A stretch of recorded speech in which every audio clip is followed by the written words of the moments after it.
Pemirsa, guna mengatasi truk bertonnase besar yang kerap parkir memakan badan jalan hingga membuat macet, serta truk yang membandel operasional di luar jam ketentuan, Pemkot Palembang akan mendorong pemerintah Provinsi Sumsel dalam merealisasikan pembangunan jalan lingkar timur.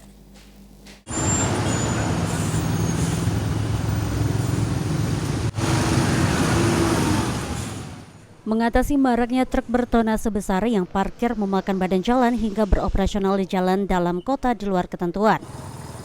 Wali Kota Palembang Ratu Dewa mengatakan jika pemerintah Kota Palembang akan mendorong pemerintah Provinsi Sumsel membangun ruas jalan lingkar timur di kawasan Kecamatan Kalidoni dan kawasan Banyuasin, sehingga truk bertonnase besar tidak perlu lagi parkir di badan jalan seperti di Jalan Nurdin Panji, Basuki Rahmat, dan lainnya.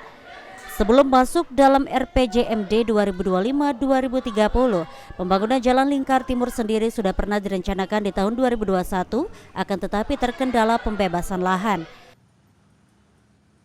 Salah satu solusi bagaimana menangani mobil-mobil yang bertonnase besar, sehingga dia ketika masuk Kota Palembang tidak harus antri dan parkir sepanjang jalan Nurdin Panji sampai ke jalan di Basuki Rahmat. Saya kan kita terlihat di sana ngantri cukup panjang. Nah, solusinya makanya kita ingin mendorong pemerintah provinsi untuk membuat jalan lingkar di sana di daerah Kecamatan Kalidoni.